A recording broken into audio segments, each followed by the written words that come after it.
औज़ुबिल्लाहिमिनश्शैतानिर्रजीम बिस्मिल्लाहिर्रहमानिर्रहीम। आज हम लेंगे कुरान की सूरह नंबर 101 जो है सूरत अल-क़ारिया। अल-क़ारिया का मतलब है नुकसान या मुसीबत की हालत। तारुफ, जैसा कि सूरत के उन्वान से वाज़ेह है कि ये सूरत एक ख़ास सूरत हाल को बयान करती है जिसका सामना किसी भी शख्स को हो सकता है।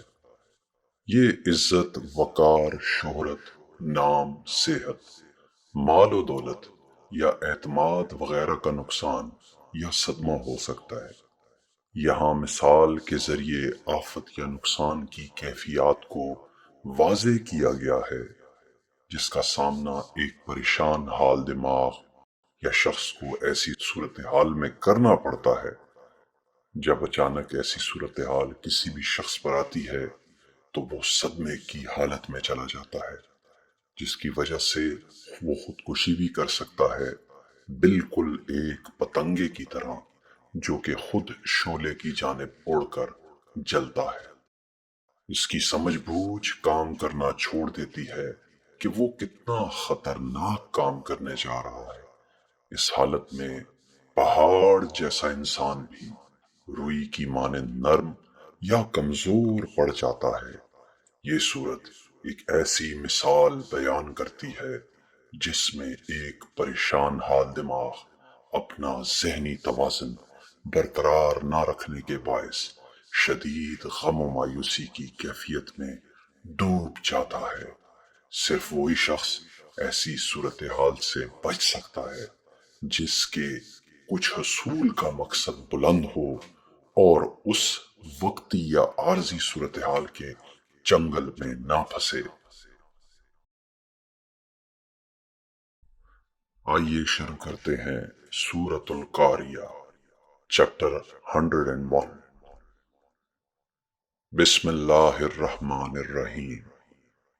निज़ाम शऊर की शनाख्त के साथ जो कि रहमान और रहीम है। अल कारिया, एक मखसूस नुकसान की हालत। मल कारिया, नुकसान की ये हालत क्या है। वमा अदराक मल कारिया, और ये नुकसान की हालत किस वजह से पैदा होती है।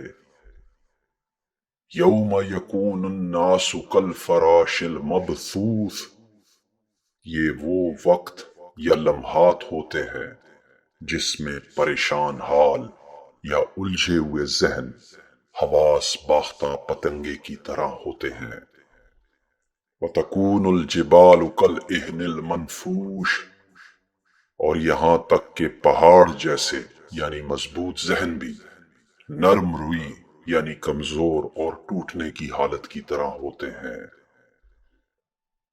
फअम्मा मन सकुलत मवाजीनु, और जिसका ज़हनी तवाज़ुन मजबूत या कवी होता है। फहुआ फी ईशतिर राज़िया, इस हालत के बावजूद वो ऐशो इशरत की जिंदगी गुजारता है। व अम्मा मन खफ्फत मवाजीनु, और जिसका ज़हनी तवाज़ुन वज़नी हो जाता है। फ़उम्मुहु हाविया, वो अपनी ख्वाहिशात या उम्मीदों को मजीद ऊंची चीजों की तरफ बढ़ा देता है। वमा अदराक मा हिया, और तुम्हें क्या मालूम कि वो पुकार यानी ज़हनी परेशानी की पुकार क्या है। नारुन हामिया, ये शदीद बेचैनी की आग है। खुलासा, जैसे भी हालात दरपेश हों, आदमी को एक मुरत्तब और मुतवाज़िन ज़हन का मालिक होना चाहिए। अगर आदमी अपना तवाज़ुन खो बैठेगा तो वो तबाही में जा गिरेगा। खींचने वाली कुव्वतें सहर अंगेज होती हैं जो अपना जादू चलाती है और इंसान का झुकाव खौफनाक रस्ते की जानिब हो जाता है। بالکل پتنگے کی طرح، یہاں تک کہ پہاڑ کی طرح مضبوط شخصیات ایسی قوتوں کا مقابلہ نہیں کر سکتی۔ اس وجہ سے قرآن کے محبوب مصنف ہمیں ذہنی طور پر مضبوط ہونے کی ہدایت دے رہے ہیں تاکہ جنون یا کچھ کر جانے کی آگ سے بھرپور زندگی گزارے۔ وہ اپنے آپ کو ذہنی مضبوط رکھے تاکہ یہ صدمہ اسے متاثر نہ کر سکے۔ یہ اسی وقت ممکن ہے جب آپ کے اندر اپنے بڑے مقصد کے حصول کی آگ یا تڑپ ہوگی۔